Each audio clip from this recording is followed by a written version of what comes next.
Hello students, welcome you all to our channel EduVentures Learning. Here we were discussing about the second chapter, the sixth chapter of biology of standard 9 that is given in NCERT books about tissues. So tissues, we have completed the first part of the chapter that was related to plant tissues. Today we are going to start with animal tissues. What are animal tissues? What are the types of animal tissues? And in animal tissues I am talking about both animals and human beings, right? जितना हमने plant tissues में पढ़ा था कि कितने सारे types होते हैं, फिर टाइप्स के अंदर की भी बहुत सारी चीजें थी, बहुत डिटेल में हमने डिस्कस किया है प्लांट टिश्यूज के बारे में. स्टैंडर्ड 9 के अकॉर्डिंग हमें एनिमल टिश्यूज में उतना डीपली नहीं जाना है. So we will just know their names and their structure and their functions and that's it. These are the three things that we are going to do today. So animal tissues जो है वो 4 types के होते हैं. कौन कौन से? Epithelial tissues. Epithelial का मतलब होता है ऐसे टिश्यूज जो हमारे बॉडी के ऊपर किसी भी चीज को प्रोटेक्ट करने के लिए हैं. ठीक है, epithelial tissues, protection bye covering the secretion और अब्सॉर्प्शन. उस ऐसे टिश्यूज जो कि हमारे बॉडी को प्रोटेक्शन देते हैं, कवरिंग करते हैं सीक्रेशंस का और अब्सॉर्प्शन का, उसे हम लोग कहते हैं एपिथेलियल टिश्यूज. ये कितने टाइप्स के होते हैं that we will look further on. Connective tissue, जैसा इसका नाम बता रहा है, कनेक्ट करने का काम करता है ये कनेक्टिव टिश्यू. कौन कौन से काम है इसके? Binding, support and transport. These are the 3 works that connective tissue do. Next is muscular tissue. Muscular tissues of course body के मूवमेंट और लोकोमोशन में काम करता है. मस्क्यूलर टिश्यूज हमारे वो सारे पार्ट्स में है जहां पे मसल्स हैं, वो इनसाइड द बॉडी हो या आउटसाइड द बॉडी दिखने वाले पार्ट्स हो, लाइक हमारे हैंड्स में, आर्म्स में, थाइज में, जितनी भी जगह है सारी जगह मस्क्यूलर टिश्यूज हैं. And the last but not the least that is nervous tissues, जो कि हमारे कंट्रोल और कोऑर्डिनेशन में काम आते हैं. नर्वस टिश्यूज एक्चुअली ना बहुत से लोगों में ये मिसकॉन्सेप्शंस होती हैं कि जो नर्वस होता है, हमारा नर्व्स होते हैं, उसके अंदर हमारा ब्लड बह रहा होता है. ठीक है, मतलब ब्लड फ्लो हो रहा होता है, पर it's not correct. Nervous tissue का काम, नर्व्स का काम हमारा मैसेंजर का है. वो हमारे बॉडी से मैसेजेस को ट्रांसफर करते हैं from one place to another. Blood को नहीं, ब्लड को ट्रांसफर करने का काम आर्टरीज एंड वीन्स का है, राइट, वेसल्स का है, नर्वस सिस्टम का नहीं. सो नर्वस सिस्टम का काम क्या है? नर्वस टिश्यूज का काम क्या है? हमारे बॉडी को कंट्रोल और कोऑर्डिनेट करना, मैसेजेस ट्रांसफर करना. आई hope this thing has now got cleared, because बहुत सारे लोगों में ये मिसकंसेप्शंस होती हैं. नाउ कमिंग कि ये जो 4 टिश्यूज हमने यहाँ पे पढ़े, epithelial tissue, connective tissue, muscular tissue and nervous tissue, ये 4 टिश्यूज भी फर्दरली और भी पार्ट्स में डिवाइड होते हैं, जैसे कि आप इस पिक्चर में देख सकते हो. एपिथेलियल टिश्यूज जो है वो 4 टाइप्स के हमने पढ़ने हैं यहाँ पे, स्पेशली 4 टाइप्स के. कौन कौन से? Squamous, cuboidal, columnar and ciliated. यहाँ पे ग्लैंड्यूलर दिया है, पर हमें स्टैंडर्ड 9 के पोर्शन में ग्लैंड्यूलर के बारे में नहीं पढ़ना है. हमें पढ़ना है squamous, cuboidal, columnar and ciliated. ये 4 एपिथेलियल जो टिश्यूज होते हैं किस तरह के होते हैं, इनका स्ट्रक्चर कैसा होता है, we will see in the video in just 2-3 minutes I guess. Then muscular tissues हमने पढ़ा था. मस्क्यूलर टिश्यूज भी 3 टाइप्स के होते हैं. कौन कौन से? अनस्ट्रेटिएटेड, स्ट्रेटिएटेड एंड कार्डियक. ये 3 टाइप्स ऑफ मस्क्यूलर टिश्यूज होते हैं. कार्डियक तो ऑफ कोर्स हमारा हार्ट से रिलेटेड है, और अनस्ट्रेटिएटेड एंड स्ट्रेटिएटेड कैसे होते हैं that I will let you know in the next moment. Then connective tissues. Connective, जैसे मैंने आपको कहा, कनेक्शंस के काम आते हैं. तो कनेक्शन करने का हमारा बॉडी में सबसे ज्यादा जरूरत किसका है? ब्लड का है. ब्लड और लिम्फ जो है वो बहुत ज्यादा इस चीज में वर्क करते हैं. देन हमारे बोन्स एंड कार्टिलेजेस जो हमारे पूरे बॉडी में, ऑफ कोर्स कनेक्शन का काम तो बोन्स का भी है ना, एक पार्ट को दूसरे पार्ट से जोड़ के रखता है. डिफरेंट डिफरेंट बोन्स जो है वो जुड़े हुए हैं एक दूसरे से, ताकि हमारा बॉडी का स्ट्रक्चर खड़ा हो सके, स्केलेटन खड़ा हो सके. एंड प्रॉपर कनेक्टिव टिश्यू जिसको हम बोलते हैं लूज और डेंस टिश्यू, इसमें भी बहुत सारी चीजें हैं. एरोलर है, एडिपोज है, टेंडन्स हैं, लिगामेंट्स हैं. ठीक है, इन सारी चीजों के बारे में भी हम लोग डिस्कस करेंगे. सो इन दिस वीडियो ये एक स्मॉल समरी है, ये देखने के लिए कि आप इस वीडियो में किस किस चीजों के बारे में और कहाँ कहाँ पे जानने वाले हो। एपिथेलियल में हम ये 4 चीजों के बारे में पढ़ेंगे टिल दिस मच। मस्क्यूलर में हम लोग इन तीनों के बारे में पढ़ेंगे, unstriated, striated and cardiac. Cardiac is related to heart. Connective tissue में हमने पढ़ा proper, skeletal and fluid. Proper में हमने लूज और डेंस। लूज में आते हैं हमारे एरोलर एंड एडिपोस, डेंस में आते हैं टेंडॉन्स एंड लिगामेंट्स, स्केलेटल में of course bone and cartilages, fluid में आते हैं blood and lymph. Nervous system में हमारा एक ही चीज आता है, दैट इज न्यूरॉन्स। न्यूरॉन्स के स्ट्रक्चर के बारे में हम लोग पढ़ेंगे, ठीक है। तो this is the whole thing that we are going to cover today. So starting with what are epithelial tissues. Epithelial tissues is a protective covering forming a continuous sheet. ये एकदम पतला सा शीट की तरह होता है एपिथेलियल टिश्यूज जो होते हैं। एक्चुअली ये बहुत सारे टाइप्स के हैं ना, तो एपिथेलियल टिश्यूज बहुत सारे, इनका जनरली काम हमारे बॉडी के ऊपर एक पतली लेयर चढ़ाना होता है जो कि हमें प्रोटेक्ट करता है, हमारे नॉट हमें, हमारे पूरे ऑर्गन्स को, हमारे बॉडी पार्ट्स को प्रोटेक्ट करता है। अब प्रोटेक्शन का काम और शीट का काम बोल रहे हैं, तो इसका मतलब सिर्फ ये स्किन नहीं है जो हम लोग एक्चुअली अपने नेकेड आई से हमारे आंख के ऊपर की स्किन के ऊपर देख पा रहे हैं। It's not the skin that we are talking about, पर ये वाले टिश्यूज हमारे बॉडी के अंदर भी डिफरेंट डिफरेंट पार्ट्स में हो सकते हैं। डिपेंडिंग अपॉन कौन से पार्ट में है, इसके भी और बहुत सारे टाइप्स हैं, जैसा हमने ऊपर डिस्कस किया था, that is squamous epithelium. Squamous epithelium जो है ये कहाँ पे प्रेजेंट होता है, in the lining of mouth and oesophagus. ये बहुत ही पतला सा एक शीट होता है, बहुत पतला सा शीट, जो कि ट्रांसपेरेंट कलर का, या फिर आप उसे टीयर अप करोगे तो वो व्हाइट कलर का दिखेगा, ठीक है। एकदम पतला सा शीट होता है जो कि लाइनिंग ऑफ माउथ में होती है, मुंह के ऊपर नीचे जो टंग के ऊपर वाला पार्ट है वहां पे होती है, या फिर हमारे एसोफेगस में होती है, वेंट पाइप या फूड पाइप जिसको आप बोलते हो, उसमें होती है। ये स्ट्रक्चर आपको दिख रहा है, एकदम पतला सा, ये पिंक कलर का एक शीट होता है, बिल्कुल पतला सा, ठीक है। This is called squamous epithelium. Coming to the next, that is cuboidal epithelium. Cuboidal दिखता है, ये दिख रहा है आपको यहाँ से, क्यूबॉइडल जैसा है ना, ये क्यूब जैसे दिखते हैं, ये बिल्कुल इसीलिए इसका नाम पड़ा है क्यूबॉइडल। ये कहाँ होते हैं, इन the lining of kidney tubules and salivary glands. Kidney tubules of course kidney में होते हैं, और सैलिवरी ग्लैंड्स हमारे माउथ में होते हैं, जहां से सलाइवा निकलती है हमारे फूड में मिक्सअप होने के लिए during the process of chewing the food, right. So these are the cuboidal epithelium are the things which are found in lining of kidney tubules and salivary glands, जिसका structure थोड़े से thick होते हैं, like as compare to squamous थोड़े से ज्यादा thick होते हैं और क्यूबॉइडल शेप्स के होते हैं, ठीक है। क्यूबॉइडल शेप्स के ऑफ कोर्स अब आपको नेकेड आई से तो नहीं दिखेंगे, ये क्यूबॉइडल शेप जो है इनका वो माइक्रोस्कोप में ही नजर आ सकता है। The next is columnar epithelium. इसका भी नेम ही इसका डिस्क्राइब कर रहा है, देखो ये कॉलम्स जैसा है ना, ऐसे लंबे लंबे कॉलम्स बने हुए हैं इसके, है ना, इसीलिए इसके नाम है कोलमनार एपिथेलियम। कोलमनार एपिथेलियम कहाँ मिलते हैं, इंटेस्टाइन में, in the intestine, and columnar epithelium with the cilia in the lining of respiratory tract. Small intestine में मिलते हैं जनरली, और इनका काम क्या होता है पता है, ये टिश्यूज जो होते हैं वो फैट्स को अब्सॉर्ब करने के काम करते हैं, ठीक है, कोलमनार एपिथेलियम। साथ ही साथ इंटेस्टाइन के अंदर, स्मॉल इंटेस्टाइन के अंदर एक ऐसी पतली सी पिंक कलर की लेयर बिछी हुई होती है।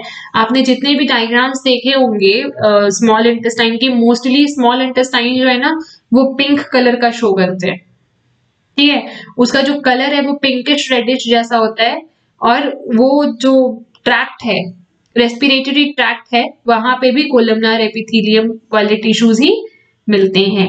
कोलमनार एपिथेलियम इसका नाम इसलिए क्योंकि ये कॉलम्स जैसे ऐसे बड़े बड़े से बने हुए होते हैं। Okay, coming to the next, that is stratified squamous epithelium. What are stratified squamous epithelium? The skin which protects the body. The thing which we were talking about, हमारा skin is also made up of squamous epithelium. ये जो है ना, ये squamous epithelium का ही एक part है। लेकिन इसको हम लोग स्ट्रैटिफाइड बोलते हैं। क्यों बोलते हैं? The skin epithelial cells are arranged in many layers, बहुत सारे लेयर्स में, देखो 1 layer, 2 layer, 3 layer, 4 layer, 5 layer, है ना, इसीलिए हम लोग इसको स्ट्रैटिफाइड कहते हैं। बहुत सारे लेयर्स में होता है। ये है एक्चुअली में स्क्वेमस एपिथेलियम जैसा ही, देखो पतला शीट ही है, पर बहुत सारे लेयर्स में है, इसलिए इसे हम लोग स्ट्रैटिफाइड स्क्वेमस एपिथेलियम बोलते हैं। Skin epithelial cells are arranged in many layers to prevent wear and tear, ताकि हमारे बॉडी में कहीं भी वियर एंड टियर ना हो। वियर एंड टियर का मतलब होता है स्किन का फटना। Since they are arranged in a pattern of layers, they are called stratified squamous epithelium. क्योंकि ये इस तरह से layers में होते हैं, इसीलिए इनको stratified squamous epithelium कहा जाता है। ठीक है, आप देख सकते हो इन सारे सेल्स के अंदर ना एक एक न्यूक्लियस है, दिख रहा है ना। Now coming to the next, that is muscular tissue. अभी हमने सारा जितना भी पढ़ा वो सारा epithelium tissues था। Now we are coming to muscular tissues. Muscular tissues क्या होते हैं? Muscular tissues allows movement of the body due to presence of contractile proteins. यहाँ पे एक कॉन्ट्रैक्टाइल प्रोटीन नाम की चीज होती है मस्कुलर टिश्यू में, याद रखोगे ये नाम, कॉन्ट्रैक्टाइल प्रोटीन। क्यों है ये कॉन्ट्रैक्टाइल प्रोटीन? क्योंकि हमारे मस्कुलर टिश्यूज में ना एक कैपेबिलिटी होती है, एक एबिलिटी होती है कि वो कॉन्ट्रैक्ट करता है फिर एक्सपैंड करता है, मतलब रिलैक्स कॉन्ट्रैक्ट वाला जो थिंग है ना, वो हमारे मस्कुलर टिश्यूज का एक बहुत बड़ा खासियत है। इसी की वजह से हम लोग मूवमेंट और लोकोमोशन कर पाते हैं। जब आप अपना लेग्स चलते हो, आपकी थाइज में कॉन्ट्रैक्शन होती है। जब आप कुछ काम अपने हाथ से करते हो तो आपके मसल्स में कॉन्ट्रैक्शन होती है। आपके हैंड्स के बहुत सारे ऐसे पार्ट्स हैं जहाँ पे मसल्स हैं, वहां पे कॉन्ट्रैक्शन होती है, इसकी वजह से आप मूवमेंट कर पाते हो। तो वो जो कॉन्ट्रैक्शन है, जो रिलैक्सेशन और कॉन्ट्रैक्शन का जो प्रोसेस है, वो किसकी वजह से हो पाता है? कॉन्ट्रैक्टाइल प्रोटीन्स की वजह से। अगर ये कॉन्ट्रैक्टाइल प्रोटीन्स ना हो ना तो हमारे मस्कुलर टिश्यू सीमेंटिंग बॉडी जैसे हो जाएंगे। ठीक है, तो ये कॉन्ट्रैक्टाइल प्रोटीन्स होते हैं हमारे मस्कुलर टिश्यूज में, जो कि उसे मूवमेंट करने में हेल्प करते हैं। Now types of muscular tissues भी 3 टाइप्स के होते हैं। कौन कौन से? Smooth muscle tissue, cardiac muscle tissue and skeletal muscle tissue. Now smooth muscle tissue कहाँ मिलते हैं? इनवॉलेंटरी फंक्शंस में, ऐसे फंक्शंस में जो कि हमारे कंट्रोल में नहीं होते हैं, वैसे फंक्शंस जो कि हमारे कंट्रोल में नहीं होते हैं। ठीक है, जैसे कि स्टमक में, स्मॉल इंटेस्टाइन में, लार्ज इंटेस्टाइन में, इन सारे जगहों पे मिलते हैं हमारे स्मूथ मस्कुलर टिश्यूज। ठीक है, ये जो है ऑफ कोर्स हमारे बॉडी में जितने भी ऑर्गन्स हैं सब मसल से ही बने हुए है ना। सारे मसल्स जो है वो टिश्यूज से बने हुए और टिश्यूज जो है वो सेल से बने हुए। तो सारे जो हमारे ऑर्गन्स हैं वो सारे टिश्यूज से बने हुए हैं। और ये जो टिश्यू है, स्मूथ टिश्यू जो है, उसको कुछ इस तरह का दिखता है of course under the microscopic vision. So ये ऐसा दिखता है और ये हमारे स्टमक में, लार्ज इंटेस्टाइन में, स्मॉल इंटेस्टाइन के कवरिंग में होती है, जहां जहां मसल टिश्यूज है। और इनवॉलेंटरी कंट्रोल क्या होता है? यहाँ पे देखो हम लोग 2 वर्ड्स देख रहे हैं, इनवॉलेंटरी एंड वॉलेंटरी। इनवॉलेंटरी का मतलब होता है ऐसे एक्शंस या ऐसे फंक्शंस ऑफ आवर बॉडी जिसको हम लोग कंट्रोल नहीं कर सकते, that can't be controlled by us. अगर आप चाहो कि मैंने आज अभी खाना खा लिया है पेट भर के, देन हम सोचेंगे कि मुझे कल तक भूख ना लगे, मैं कंट्रोल करके रखूंगी, मैं सोच के रखूं कि नहीं मुझे भूख नहीं लगवाना है, तो क्या ये पॉसिबल है? नहीं पॉसिबल है। डाइजेशन का जो प्रोसेस है वो अपना स्पीड में चल रहा है, वो 3, 4, 5 घंटे में आपका जो फूड है वो डाइजेस्ट हो ही जाएगा और आफ्टर सम टाइम आपको भूख लगेगी ही वापस से। You can control that process, तो उसको हम लोग कहते हैं इनवॉलेंटरी फंक्शंस। आप चाह के भी अपना हार्ट बीट नहीं रोक सकते, आप चाह के भी अपना रेस्पिरेशन नहीं रोक सकते। तो ये जितने भी प्रोसेसेस हैं जो मसल्स के द्वारा होती हैं, मसल्स के थ्रू होती हैं और जिसको आप कंट्रोल नहीं कर सकते हैं, उसको हम लोग बोलते हैं इनवॉलेंटरी मसल्स या इनवॉलेंटरी एक्शंस। और जो एक्शंस आप कंट्रोल कर सकते हो, इफ आई से यू अभी आप बैठ जाओ, आप बैठ सकते हो। इफ आई से खड़े हो जाओ, आप खड़े हो सकते हो। तो वो ये जो मसल कॉन्ट्रैक्शन आपके हैंड्स और लेग्स का, लाइक अगर आप उठ रहे हो और बैठ रहे हो तो आपका लेग्स का मसल्स कॉन्ट्रैक्ट कर रहे हैं ना, तो आपके जो लेग्स और हैंड्स वाले जो पार्ट हैं जिसको आप कंट्रोल कर सकते हो, मैं अगर बोलूं हाथ ऊपर करो आप कर सकते हो, हाथ नीचे करो आप कर सकते हो, नेक मूव करो आप कर सकते हो। तो ये जो फंक्शंस हैं जो आपके कंट्रोल में हैं, इनको हम लोग कहते हैं वॉलेंटरी फंक्शंस। तो स्मूथ मसल्स जो हैं वो स्टमक और लार्ज इंटेस्टाइन, स्मॉल इंटेस्टाइन वगैरह में होती है। कार्डियक मसल तो ऑफ कोर्स हार्ट में होती है, कार्डियक का मतलब ही हार्ट होता है, ठीक है। एंड नेक्स्ट है स्केलेटल मसल सिस्टम, जो कि हमारे स्केलेटल के आसपास होती है, ठीक है, that is called skeletal muscle system. हाथ के पास, घुटनों के पास, लिम्स के पास होती हैं, उन्हें कहते हैं हम लोग स्केलेटल मसल टिश्यू। सो ये हैं 3 तरह के मसल टिश्यूज। ना स्मूथ मसल टिश्यू जो है ना, उनकी क्या खासियत होती है वो देखते हैं। स्मूथ मसल टिश्यू इनवॉलेंटरी होती है, जैसा भी मैंने आपको कहा, you can control. Spindle shape की होती है, देखो ये जो शेप है ना, ये वाला शेप, इसे हम लोग कहते हैं स्पिंडल शेप। स्पिंडल शेप की होती है, यूनिन्यूक्लिएटेड होती है। यूनिन्यूक्लिएटेड मतलब सबके अंदर एक टिश्यू दिख रहा है, देखो सबके अंदर एक टिश्यू, जितने भी सेल्स है सबके अंदर एक एक टिश्यू दिख रहे हैं।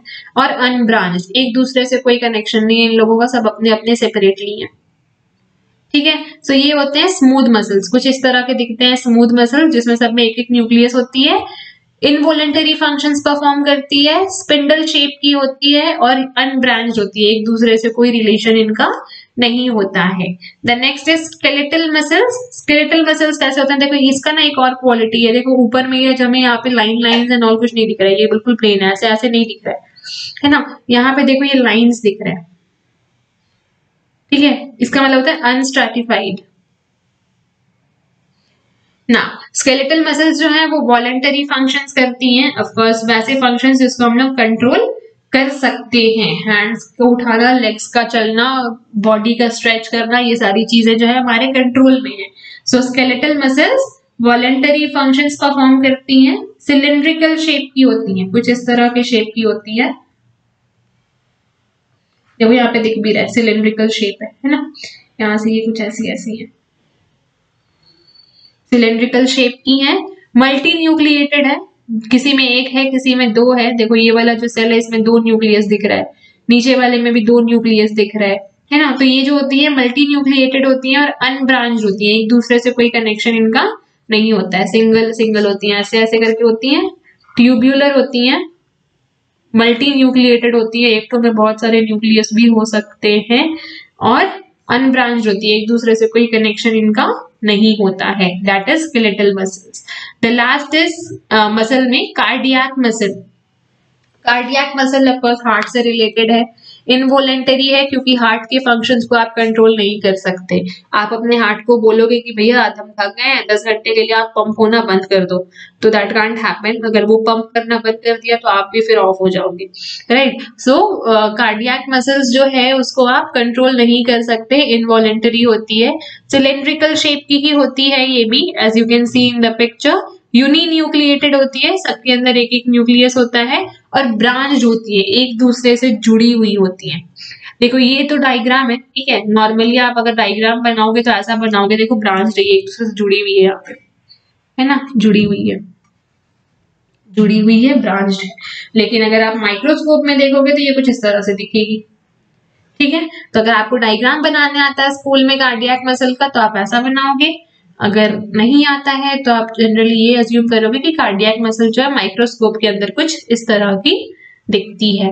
अगर आपने हार्ट का डायग्राम देखा है, स्ट्रक्चर देखा है कभी, तो वो बहुत ज्यादा मस्क्यूलर दिखती है ना, एकदम स्पॉन्जी स्पॉन्जी सी दिखती है, रेड रेड कलर की। खैर रेड कलर तो उसमें वो ब्लड की वजह से, क्योंकि इतना ज्यादा उसमें ब्लड का आना जाना है तो इसलिए वो रेड कलर की है और ब्लड से हमेशा भरपूर रहता है, बट स्टिल वो बहुत स्पॉन्जी दिखती है ना, बुलबुली सी ना। The next is connective tissue.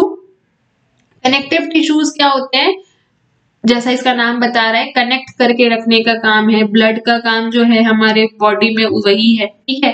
They are loosely bound cells present in an intercellular matrix. ये एक लूजली बाउंड सेल्स होते हैं जो कि हमारे पूरे बॉडी में होते हैं, all the body intercellular matrix. This matrix can be different types. ये जो मैट्रिक्स है वो डिफरेंट टाइप्स के हो सकते हैं, जैसे कि डेंस, रिजिड, फ्लूइड और जेली। ये जो मैट्रिक्स है वो बहुत सारे तरीके की हो सकती है, डेंस टाइप भी हो सकती है, बोन्स डेंस हैं, रिजिड बोन्स हैं, डेंस में ये नहीं है, लिगामेंट होती है डेंस, रिजिड में आते हैं बोन्स, फ्लूइड में आता है ब्लड और जेली में आते हैं रोलर एंड ऑल, ठीक है, तो ये 4 तरीके के थिंग्स हैं, 4 तरह के मैट्रिक्स हैं जिसमें कनेक्टिव टिश्यूज हमें मिलती है। Depending upon the functionality of the connective tissue the nature of matrix varies in them. Depend करता है कि कौन से मैट्रिक्स का क्या काम है, उस पे सॉरी कौन सा नेचर है इनका, उस पर डिपेंड करता है कि मैट्रिक्स का वैरायटी क्या है, वरी कैसे करते हैं ये लोग।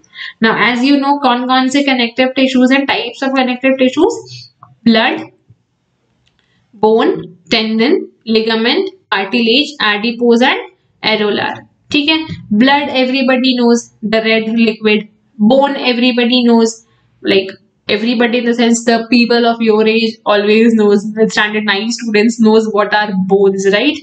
So tendons, ligament आपने सुना हो अगर शायद, तो कभी कई बार ऐसा होता है ना किसी का लेग वगैरह फ्रैक्चर हो गया या कुछ, तो अगर बहुत ज्यादा चोट नहीं आई है, मसल फ्रैक्चर हुआ है, तो उसे हम लोग कहते हैं लिगामेंट डैमेज हो गई है ना, मूवमेंट में वर्क करती है। लिगामेंट जो है ना वो दो बोन्स को जोड़ने का काम करती है, और दो बोन्स के बीच में जो स्पेस होती है, जो मसल होती है, उसे हम लोग कहते हैं ligament. Then cartilage, cartilage normally हमारे नीज में होती है, नीज में जो दो बोन्स जुड़े हुए होते हैं उसके ऊपर एक पतली सी शीट होती है, लेयर होती है, उसे हम लोग कहते हैं cartilage. Then adipose and areolar. देखो यहाँ पे मैं एक पिक्चर शो कर रही हूँ आपको, ये एक हैंड है किसी का, ठीक है, उसमें आपको दिख रहा है यहाँ पे काफी सारी चीजें, कौन कौन सी चीजें हैं, जैसे कि लूज कनेक्टिव टिश्यू यहाँ पे अंडर द स्किन यहाँ पे, ठीक है, इलास्टिक फाइबर्स हैं उसमें, कोलाजन फाइबर है, सेल है, ये सारी चीजें। रेड ब्लड सेल्स में जो ब्लड है हमारा नॉर्मली फ्लूइड टिश्यू जो यहाँ पे मिलता है हमें, ठीक है, अगर बाई चांस कभी किसी का एक्सीडेंट हो और अगर उसके बॉडी से ब्लड निकल रही है, दैट मीन्स उसको यहाँ पे डैमेज हुआ है, ठीक है, यहाँ पे भी हो सकता है, यहाँ पे भी हो सकता है। अगर इन दोनों जगह में लगी है तो आपके बॉडी से ब्लड आना जरूरी है, अगर ब्लड आ जाता है तो यू आर सेफ, नहीं आता है तो वहां ब्लड जाम हो सकती है, जो कि फर्दरली बहुत सारे प्रॉब्लम्स क्रिएट कर सकती है।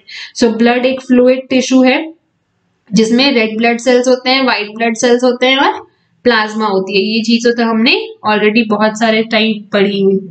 Bone, coming to bone, bone में हमारा क्या होता है, बोन फॉर्मिंग सेल्स होते हैं, मैट्रिक्स होते हैं एंड सेंट्रल कनाल होते हैं, ये हमारा बोन है ना।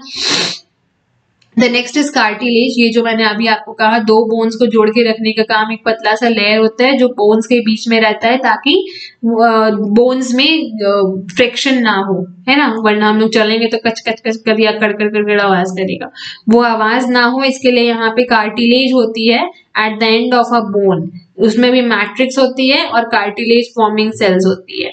Now coming to adipose tissue, ये हमारे स्किन के अंदर एक लेयर होती है, ठीक है, रेड कलर की होती है, इसको हम लोग कहते हैं एडिपोज टिश्यू। देन होते हैं, इसके अंदर होता है फैट ड्रॉपलेट्स।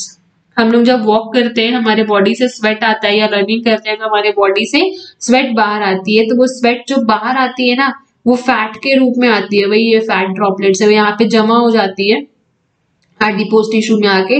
जब हम लोग रन करते हैं तो हमारे स्किन के पोर्स ओपन होते हैं और वो फैट टिश्यूज हमारे बॉडी से बाहर आने लगते हैं और यहाँ पे ऐसे करके दिखने लगते हैं, ठीक है, तो एडिपोज टिश्यू में फैट ड्रॉपलेट्स होते हैं हमारे।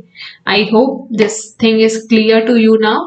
The next is nervous tissue. Nervous tissue बहुत ईजी है क्योंकि हमने नर्वस सिस्टम ऑलरेडी कई बार पढ़ा है स्टैंडर्ड 7 और 8 में। नर्वस टिश्यू जनरली हमारे न्यूरॉन से रिलेटेड है, न्यूरॉन्स जुड़ते हैं एक दूसरे के साथ तो वो नर्व्स फॉर्म करते हैं। और नर्वस टिश्यूज क्या होते हैं, स्पेशलाइज टू कंडक्ट सिग्नल्स, जैसा मैंने ऊपर कहा था ना अभी कि नर्वस में हमारे नर्व्स में हमारे ब्लड नहीं होता है, नर्व्स का काम हमारे बॉडी में सिग्नल्स भेजना है, मैसेजेस का भेजना है from one place to another.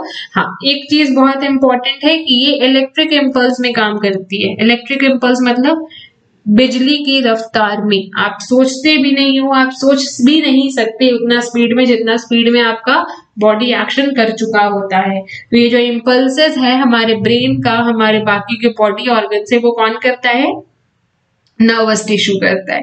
It is made up of neuron और नर्व सेल्स। जो हमारे नर्वस टिश्यूज हैं वो या तो न्यूरॉन से बने होते हैं या फिर नर्व सेल, एक ही बात है, न्यूरॉन और नर्व सेल एक ही चीज का नाम है जो आप लोग यहाँ पे देख रहे हैं। इसी को हम लोग कहते हैं न्यूरॉन या फिर नर्व सेल। इसमें कौन कौन सी चीजें होती हैं, ब्रेन, स्पाइनल कॉर्ड और nerves are made up of nervous tissues. हमारी 3 बॉडी पार्ट्स ऐसी हैं जो कि इन चीजों से बनी हुई होती हैं, ब्रेन, स्पाइनल कॉर्ड और नर्व्स। सपोज ये हमारा ब्रेन है, ये है हमारा स्पाइनल कॉर्ड। ऐसा होता नहीं है, ये थोड़ा सा डिफरेंट शेप्ड है बट ठीक है, अब नहीं है। और उसमें से निकल रही होती है कुछ नर्व्स। तो ये जो 3 चीजें हैं ये बनी हुई होती हैं नर्वस टिश्यू से। हमारा ब्रेन, स्पाइनल कॉर्ड और नर्व्स। सारी नर्व्स जो है ये हमारी जरूरी नहीं है कि स्पाइनल कॉर्ड से ही निकले, हमारे ब्रेन से भी कुछ नर्व्स निकल रहे होते हैं जो हमारे डिफरेंट डिफरेंट बॉडी पार्ट्स में जा रहे होते हैं। ठीक है, तो ये जो है 3 चीजें हमारे बॉडी के नर्वस टिश्यू से बनी हुई होती है ना। ये जो नर्वस टिश्यू है वो किससे बना है? न्यूरॉन से। सो न्यूरॉन का स्ट्रक्चर भी बहुत इंपॉर्टेंट है, एक बार हम लोग देख लेते हैं कि न्यूरॉन का स्ट्रक्चर कैसा होता है। ये है हमारा सेल बॉडी, ठीक है, हमारा नहीं, न्यूरॉन का cell body, main part of the neuron जिसको आप बोल सकते हो, एकदम इंपॉर्टेंट पार्ट वो है ये सेल बॉडी। सेल बॉडी की जगह आप इसको एक बार और साइटॉन भी बोल सकते हो। इस नाम से रिमेम्बर रखोगे ना तो आपको बायो में आगे जाके बहुत हेल्प होगी। तो सेल बॉडी को हम लोग साइटॉन भी बोलते हैं। यहाँ से साइटॉन से सेल बॉडी से निकले हुए कुछ ऐसे हेरी लाइक स्ट्रक्चर होते हैं, इसको हम लोग बोलते हैं डेंड्राइट्स। मैसेजेस रिसीव करने का काम करते हैं डेंड्राइट्स। पूरे बॉडी से कहीं पे भी कुछ भी हो रहा है, हरकत हो रही है, तो डेंड्राइट्स जो है वो मैसेजेस रिसीव कर लेते हैं। बीच में होती है एक nucleus, as you can see. ये होते हैं एक्सन्स, ये जो दिख रहे हैं ना आपको ऐसे स्ट्रक्चर्स, इसको हम लोग बोलते हैं एक्सॉन। ठीक है, नेक्स्ट इज माइलिन शीथ। ये जो एक्सॉन्स है इसके ऊपर एक पतली सी लेयर होती है जिसको हम लोग बोलते हैं माइलिन शीथ। इसके बीच में होती है, एक्सॉन के बीच में होती है सेल जिसको हम लोग बोलते हैं श्वान सेल। ये है न्यूरॉन की टेल, ठीक है, न्यूरॉन टेल जिसको हम लोग बोलते हैं एक्सॉन टर्मिनल। एक्सॉन टर्मिनल या फिर न्यूरॉन की tail. And the last is node of Ranvier जो कि एक्सॉन्स को एक साथ जोड़ के रखता है। ये जो बीच में स्पेसेस है ना जहां से मैसेजेस एक दूसरे से ट्रांसफर होती है। एक ही न्यूरॉन तो पूरे बॉडी का कंट्रोल नहीं कर सकता, देयर आर मतलब millions of neurons in our body. तो ये जो है एक दूसरे से फटाफट फटाफट मैसेजेस ट्रांसफर करती है और वो ट्रांसफरिंग के वजह से ही हमारा जो मैसेजेस है किसी भी बॉडी पार्ट से ब्रेन तक या स्पाइनल कॉर्ड तक, और स्पाइनल कॉर्ड से या ब्रेन से किसी भी बॉडी पार्ट तक फटाक से इलेक्ट्रिक इम्पल्स के रेंज में पहुंच पाता है। So this was all about animal tissues. जितनी भी चीजें थी इसके अंदर हमने आज डिस्कस कर ली है। आई hope this chapter 6 of NCERT book standard 9 is clear to you guys. Do tell me about the reviews of the videos that you are watching, if you are able to understand these videos or not. If you find any difficulty in this or you face any type of query in this, you can just comment me down. I will try to solve all your questions. And do share the videos with your friends, help them and help yourself as well. Keep watching, keep studying. Thank you for watching.